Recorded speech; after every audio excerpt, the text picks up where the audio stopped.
Well, you know what they say, all good things come in threes.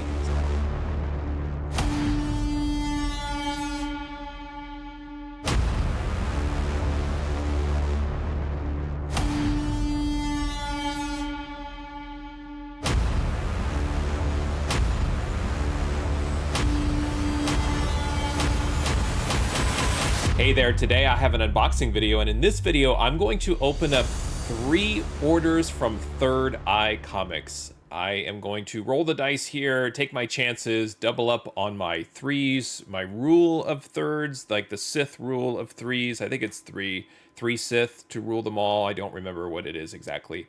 But I'm going to open up these 3 orders, and these are all pre-order retail incentives. And I think that when I was preparing for this video and going through my order history and I was looking at the books, I immediately thought of Black Friday. And I wouldn't be surprised if many of these books will still be available during Black Friday 2024, because just the types of books, I don't know, the covers, the titles. I mean, I love all the books. I'm glad I pre-ordered them. But looking back at some of the books that I picked up from November of 2023 and then looking at these books that I pre-ordered, there's a lot of similarities in terms of the titles, the creators, and so forth, where you're like, well, yeah, that does look like a book I might want to have, but could I have waited on it? And I think that's where the data from the order summary will be interesting to see if any of these books that I pre-ordered ended up popping after their release date. So let me get to the unboxing, get these 3 orders unpacked. I'll show you the books that I pre-ordered with Third Eye Comics, and then if you stay to the end, take a look at the order summary, where I will review the current fair market values of these retail incentives to see if I was able to add any immediate value to my collection. All right, here are the 3 orders that I received from Third Eye Comics. These were all pre-orders that I placed at the end of 2023. It's time to get these opened up.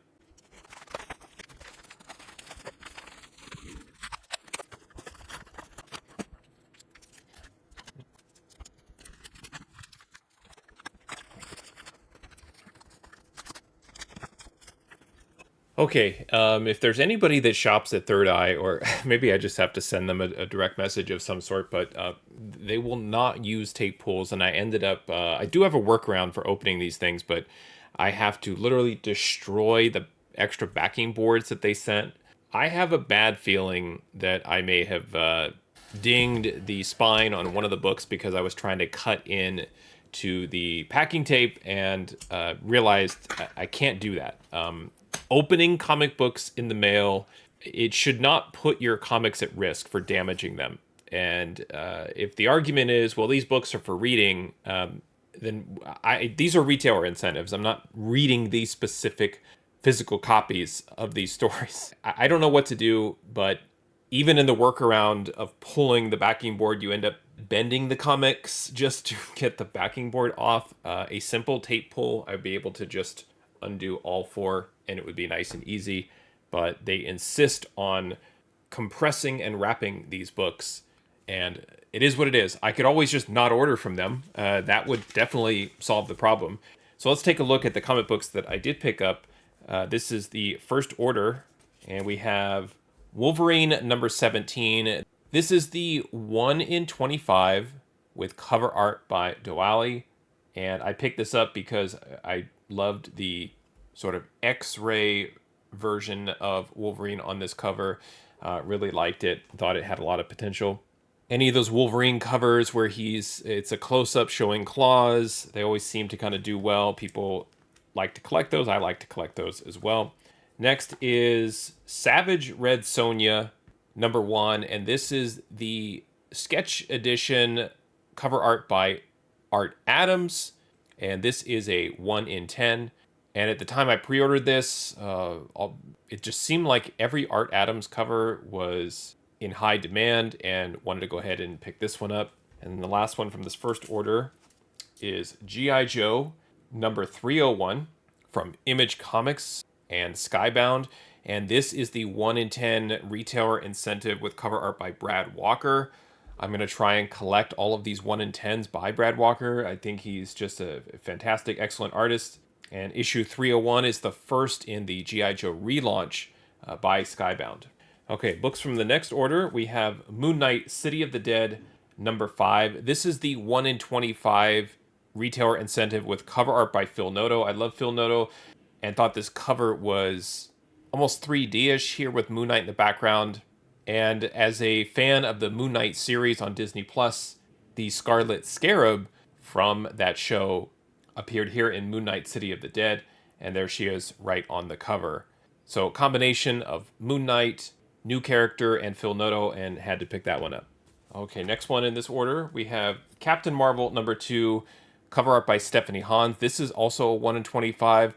To me personally, this is like the poster child for discounted retailer incentives, and I mean that with all due respect. I did buy it because I'm a fan of Stephanie Hans, but I don't know if this is my favorite cover or favorite Captain Marvel cover of all time. But when I was looking over the pre-order list and I saw this, I honestly can't remember if I saw the cover art or if it was just listed as a Stephanie Hans 1 in 25, and I blindly purchased it. And when you do that, you have to be really sure that you want that issue from that creator, because sometimes during the pre-order phase, it'll just be a generic blank cover or a placeholder cover, and it'll say variant from an artist. Art Adams is one where it typically will say Adams variant, and you don't know what it looks like, and you're like, yep, I'll just buy it anyway, sight unseen. But it wouldn't surprise me if this is deeply discounted at any time this year. Not a difficult book to find. Another book by an artist that I just sort of had to have. This is the Wesley DOD Sandman number 2 with cover art by Martin Simmons. He got on my radar as the cover and interior artist for Department of Truth. And when I saw this, I just loved this cover. Just really love his art style and the colors on that one. Next up in this order, and I believe this is the one that I personally ruined. This is Geiger Ground Zero number 1. One of the first issues from the new imprint Ghost Machine, written by Jeff Johns, art by Gary Frank, additional art by Brad Anderson. And I think that when I was trying to cut into the order, I just dinged the spine right there. I don't think that's on the bag. I think that went right through to the comic itself. So I damaged this. And of course, this is the one that's interesting in here. This was listed as a 1 in 10. I purchased it for $9.99 at the 1 in 10 value, and it ended up being a 1 in 25. And Third Eye actually contacted me, let me know it was a 1 in 25, and they said that they would give me this 1 in 25 at no additional charge, or I could get a refund on the $10. And I said, thank you very much. I will gladly accept the 1 in 25. And basically they were saying it's our error. It was incorrectly listed. And so we're going to give you the benefit and not charge you extra. There may be some retailers out there that would ask for more money to cover it, but they decided to take ownership of it and eat the normally $15 extra for $24.99 what they normally charge for 1 in 25s. And then I go and ruin it. So good job by me. I'm just mad at myself at this point. Continuing on, this is Red Sonja number 5. This is the 1 in 15 full art variant by Bjorn Behrens, who's doing a lot of covers, and his art style is just hyper realistic and almost like stone-like. Just a lot of the figure work. I mean, these characters almost look like three-dimensional statues with blurring and focus. Just really awesome, super detailed line art. I just love it. I'm very quickly becoming a Bjorn Behrens fan, and like I said, he's got at least one cover coming out every week, it seems. Okay, now for the last order, let's take a look here. More incentives. Here is the Deviant number 2. This is the latest of many new stories written by James Tynion. And this is a story that takes place around Christmas. So I'm interested to see if this story kind of holds up the rest of the year, and I'm looking forward to reading this series by James Tynion. Okay, next book is G.I. Joe 302. This is another 1 in 10 by Brad Walker. And like I said, I'm going to try and collect these 1 in 10s by Mr. Walker, as I really feel like these are possibly the best of the G.I. Joe covers, and a 1 in 10 shouldn't be too difficult to find, and already have 301 and 302 in my collection. Next was, it's probably an overbuy, but I almost didn't care.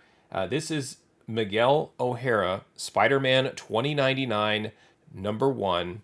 And this is the 1 in 50. They're calling it a hidden gem cover with art by the original Spider-Man 2099 artist, Rick Leonardi. Just a fantastic artist from back in the day, and I just fell in love with this cover. Very dynamic. Love the cityscape in the background and just the pose here by Miguel O'Hara, Spider-Man 2099. And I knew I was going to pay full retail ratio incentive price to get it, but I just really love that cover and made the purchase. All right, 2 more to go. Another sort of cover series that I always like to pick up, covers by Michael Cho, and this is on Sensational She Hulk, number 3. This also is a 1 in 25, and with a lot of different like cover series, and it's not like there's, this is Michael Cho issue 7 of 12 or anything like that in terms of a series, but just collecting his covers and then kind of displaying them all together, I think would be really cool. And I thought this cover for She-Hulk was awesome. Great job by Michael Cho, and wanted to pick it up and pre-order that 1 in 25. Now, the last book is probably the one where it makes me look like a genius, and maybe if I only showed this one, like just said, hey, I'm the smart guy that pre-ordered this one. This is Superman number 9, and this is the 1 in 25 Nathan Zerdy retailer incentive. And this, out of all of them, was the one book that popped after release. And so I'm very happy that I pre-ordered this one. Cover art looks even more impressive in person. I can't wait to grade this out and see if it did, in fact, get a 9.8 candidate designation after I grade it. But there you go. Those are the retailer incentives that I've been pre-ordering over the last several months that arrived from Third Eye Comics. And I think they're all wonderful. I would not have ordered them had I thought that I wouldn't like them. And I think what I used to do is order a lot of these retailer incentives thinking that they were just going to be valuable going forward, that there'd be some level of collectability with these retailer incentives. And I really am trying to stay focused on picking up just the incentives that I want. But I still feel like paying full ratio for these is just not the correct strategy or best use of your money. And there's really only one way to explain this, and that's to take a look at what I paid for these books and compare them to their current fair market value to see if their values are holding up. All right, here are the 3 orders that I placed with Third Eye Comics from August 29th, October 21st, and November 17th, 2023. For each of these orders, I was charged $5 to ship them out. And essentially what you do when you pre-order and you check out is you say, charge me the $5 and ship them when they're available. And it's a very, very nice and affordable flat rate shipping, no matter how many books you order. And I love that about Third Eye. And also no tax to acquire these books. So there is some trade-off when you're paying full ratio, meaning if it's a 1 in 10, I'm paying $10. If it's a 1 in 25, I'm paying $25, and in the case of Miguel O'Hara, Spider-Man 2099, number 1, a 1 in 50 cost me $50. However, for this third order, I got 20% off, which helps maybe soften the blow of some of the values if you're already kind of cheating and looking ahead to column AA and looking at column U for the cover price, fair market value, just to kind of see where all of these books landed. But when you order from Third Eye Comics and other Shopify platform-based comic stores, a lot of them have a reward system where if you order enough and you spend enough, they'll give you points to unlock discounts, free shipping, coupon codes. It really depends from site to site how they want to customize their rewards program. But what I noticed with Third Eye Comics, that I had banked enough points where I could unlock a 20% off coupon. And for me, with this third order being the most expensive of these 3, I wanted to go ahead and save that 20% off coupon for this specific order. And that's why you see my actual cost here in column L and then my total cost here in column Z for the 1 in 50 is actually only $40.99 instead of $49.99. So I did feel a little bit better that I saved some money by using that 20% off reward coupon. But still, if we're looking at these totals, it doesn't look good. Let's go back to the top here. In this first order, I was invoiced $49.97. And from a raw value add perspective here in column AA, I've lost almost $21 of value here. With the big loss being Immortal X-Men number 17. I think I incorrectly called it Wolverine number 17. It is Immortal X-Men with Wolverine on the cover. I paid $26.66, and it is currently selling for $15 on the secondary market. The two 1 in 10s from this order are selling for $7. So you can start to see not a full 50% drop, but somewhere around 30% to 40% of value loss off the ratio for these three. And I'm pointing this out because these three books I ordered back at the end of August, so they have a little bit more time and data, so you can kind of see where these books have ended up. Now, in the second order, I was invoiced $104.95 for the 5 books, and you can see that I have lost almost $38 of value by spending what I did for these. We have the 1 in 25 Wesley DOD Sandman down to $15. The Red Sonja Barons 1 in 15 $10. You can kind of see the trend here. And of course, the one book that did have positive value is the book that I ruined. I didn't ruin it. It just has a mark on the spine, and I look for 9/8 candidates out of these books. This is my strategy, right? Just full transparency. I'm looking at these books, and I'm looking at finding which of these are in the best condition, and those are the books that I would generally send in for a 9/8 pre-screen. This probably would have been in that pile to send in for a pre-screen had I not nicked the edge with my pair of scissors. But let's pretend for a moment the book's okay. It cost me $10.99 because of the story I told when I was unboxing, where they had incorrectly listed this as a 1 in 10. And so I was invoiced only $9.99 plus the $5 shipping divided by 5. And it happens to be a 1 in 25. So that's where I'm getting a positive value add based on what I was charged. But if you paid full ratio, it too is down to 15. And these are pulling different values for different books, but you can almost see here's the 1 in 25 valued at 15, Sandman 2, 15, Geiger Ground 0, number 1, 15, skipping ahead to Moonlight, City of the Dead, number 5, a 1 in 25, $15. And then the Captain Marvel, unfortunately getting beat up a little bit, down to $12 for that 1 in 25. Now in this last order, I have the discounted books, so I was invoiced a total of $112.96, and I did, for this order, add $2 of value. So that's great, right? Well, it's really only that one book. I paid $20.99 to acquire Superman 9, the 1 in 25, and it currently has a fair market value of $56 for a positive value add of $35. The Spider-Man 2099 number 1 book holding okay at $30.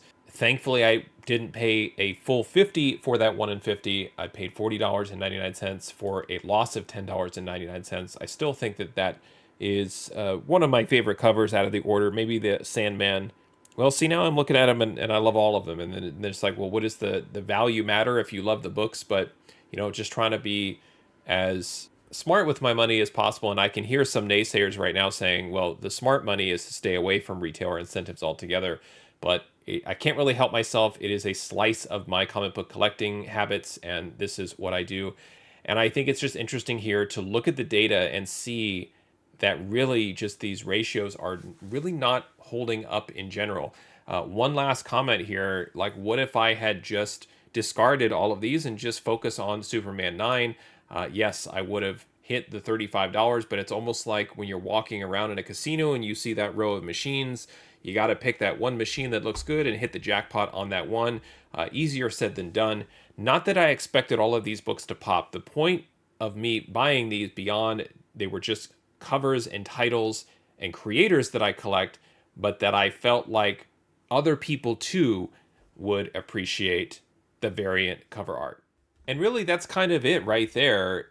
When I'm buying books, I am buying them for myself, yes, first and foremost, but what I'm also thinking about is long term. And long term, if these books are displayed, they're on a wall at a convention or an LCS, is it going to draw people's attention? Are they going to look at that and say, I think that Geiger Ground Zero, it's a great story. It's a book or a title that I want to collect. I'd love to get the first issue.